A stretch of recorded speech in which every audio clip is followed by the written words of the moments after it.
You finally got your Medicare all set up and you breathe a sigh of relief. Then wham! A slew of Medicare claims denials flood your mailbox.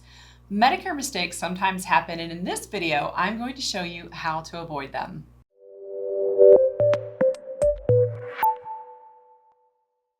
Here's an example of one that we stepped in to fix for one of our clients. Our client received bills for more than $1,500 in unexpected charges.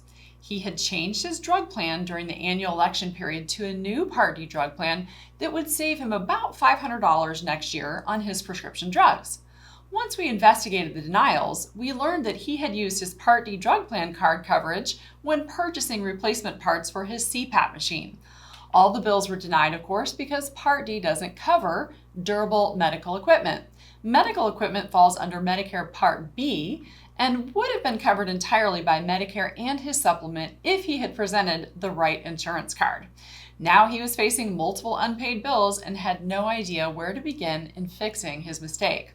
Fortunately, he knew to call us when he received a denial, and our client service team quickly stepped in to help him straighten it out and get the bills sent to the right place so that they could be properly paid. These kinds of innocent mistakes constantly happen to Medicare beneficiaries, but we know how to fix them. Let's take a look at a few other common mistakes. Many people today delay their Social Security income benefits because they either are still working and have income, or they're waiting until their full retirement age to claim their benefits. Since Medicare can't deduct your Part B premiums from your Social Security check if you aren't yet taking Social Security, they will send you a quarterly invoice instead. With the mountain of mail that Medicare beneficiaries get every day from insurance companies, it can be very easy to overlook a bill from Social Security. Unfortunately, the result of not paying this bill is catastrophic.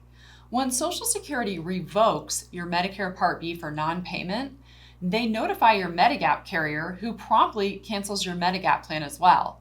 Now you're left with no coverage for outpatient services, which includes doctor visits, lab work, medical equipment, surgeries, chemotherapy, dialysis, and many other expensive services. What's worse is that you then must wait until the next general enrollment period to enroll. The GEP runs from January 1st to March 31st each year. Though you can enroll in Part B during this period, your coverage won't start until the following July. Let's think about this. If you failed to pay your bill in April, you would wait 8 months to reapply for Part B in January. Then that new Part B coverage wouldn't start for yet another 6 months. That would be 14 months without coverage for anything except your Part A hospital-related services. A serious illness or injury during this uncovered time could result in thousands of dollars of unpaid medical expenses, and we want you to avoid that at all costs. Here's our boomer tip. If you enroll in Part B before you begin taking Social Security, consider signing up for Medicare Easy Pay. Anyone who gets a bill for their Medicare premiums can sign up for these free electronic payment options that allow Medicare to simply deduct your Part B premiums from your savings or checking account each month. This is the easiest way to make sure that you don't overlook paying your Medicare Part B premium and causing yourself a world of hurt. You can find information about Medicare Easy Pay on the Medicare.gov website.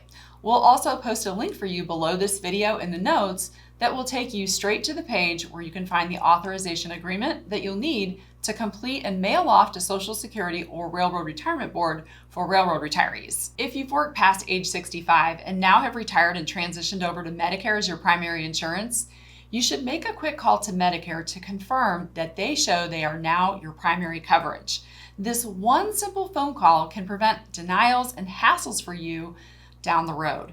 In a perfect world, your former employer would immediately notify Medicare that you are no longer working there. Then Medicare would know that this is now your primary insurance, and it would begin to pay as primary just like it should.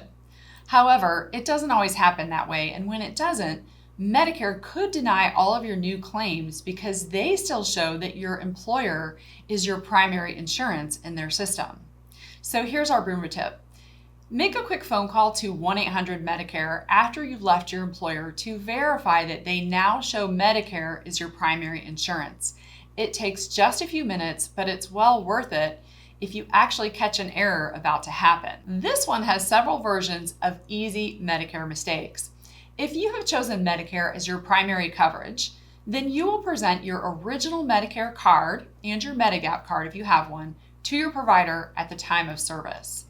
If you enrolled in a Medicare Advantage plan, though, that plan pays instead of Medicare.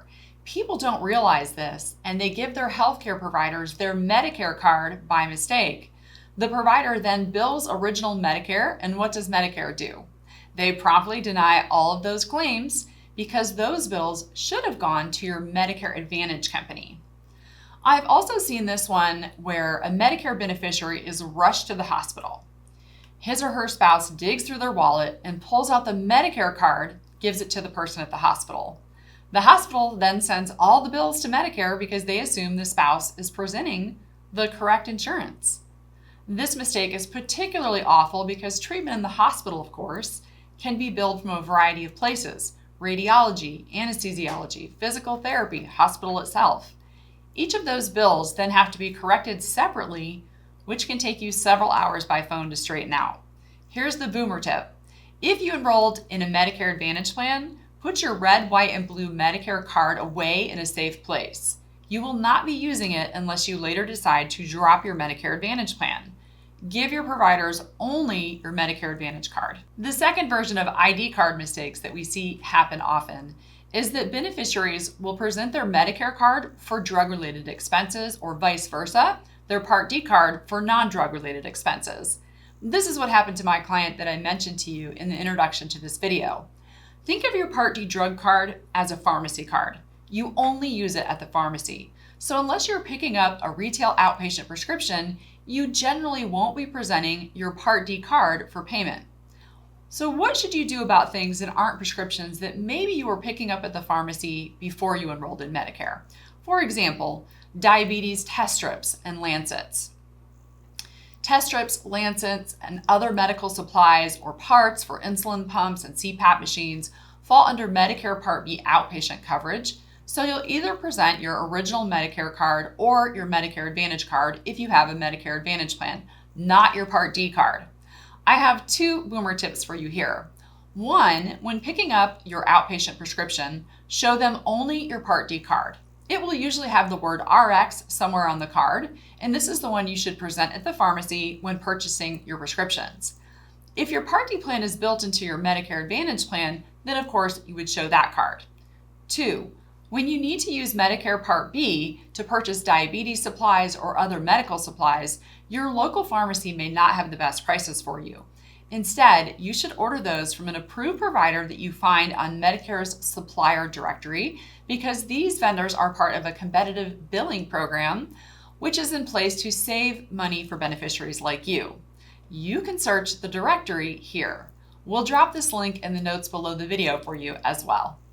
Medicare Part B has a deductible of $198 in 2020, and this goes up a little bit most years. There are several popular Medigap plans such as Plan G and Plan N, where you agree to pay the annual Part B deductible, and in turn you get lower premiums. You may run into doctors who want you to pay this deductible up front to them at the time of service. We do not recommend that you do this. The proper procedure is for your doctor to see you first, then send the bill to Medicare. Medicare will pay its portion, except for the deductible, to your provider. Your provider will then bill you for the $198 that's due. The doctor does not need to collect the deductible from you at the time of service. Here's why. It's very common for people to have lab work on the same day of their doctor appointment, or sometimes a few days before or after that appointment. When Medicare receives the two different bills from your lab facility and your doctor's office, it will apply the deductible to the first claim that it processes. If it processes the lab facility bill first, it will apply your Part B deductible to that bill.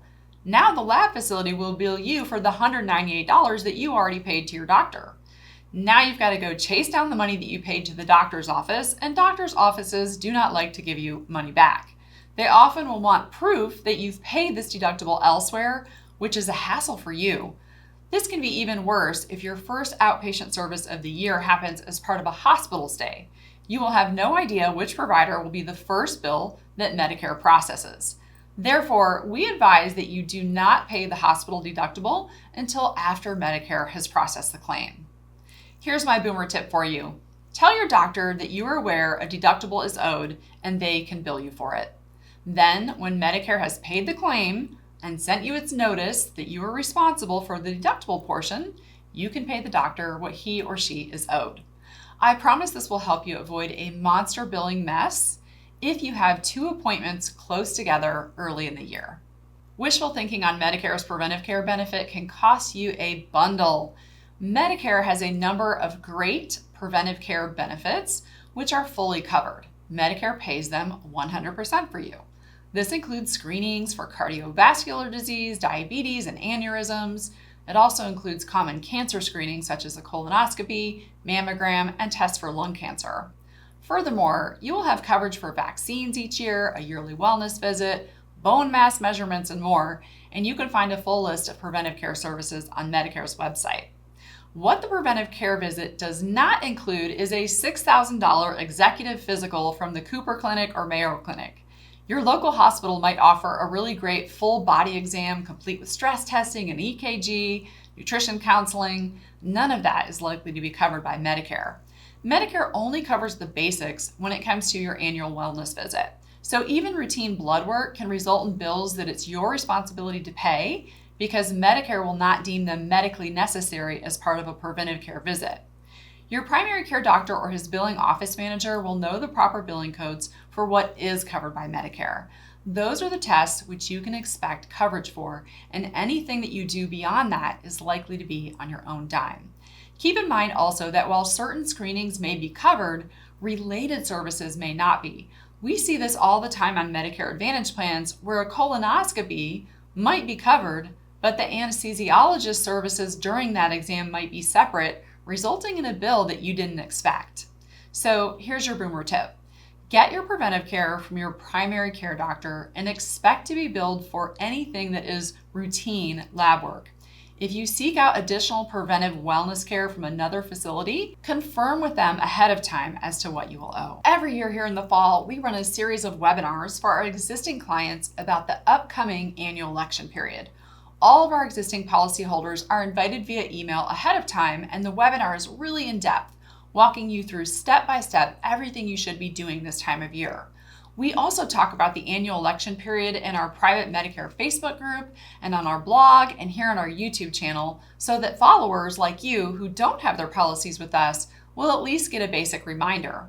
The reason we go so far to provide reminders in every possible format is simple.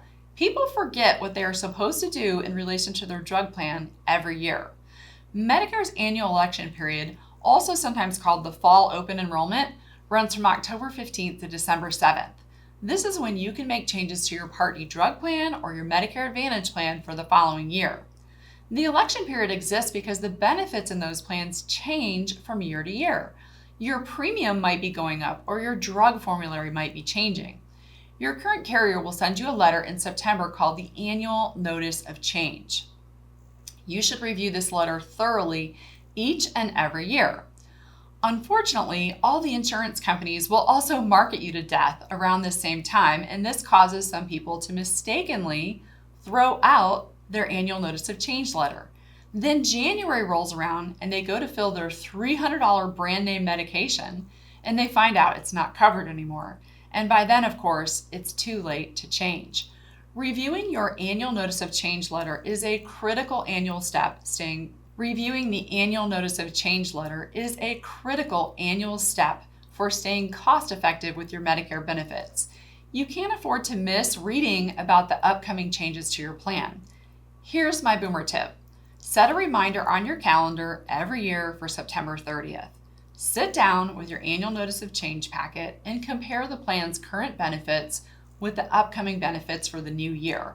All of this info will be laid out side by side for you in the packet.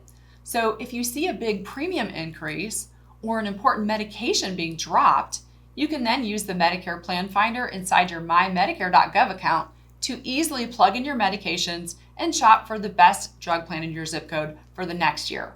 And of course, if your policy is through Boomer Benefits, you can just call our client service team for help if you have questions while analyzing your drug plan options for the following year. While Medicare mistakes happen, the tips in this video should help you to avoid the most common problems. If you haven't already, Check out our video on HSAs and Medicare so you can learn how to avoid an unexpected IRS penalty too if you happen to have a health savings account. I'm Danielle Kunkel Roberts, and thanks for watching.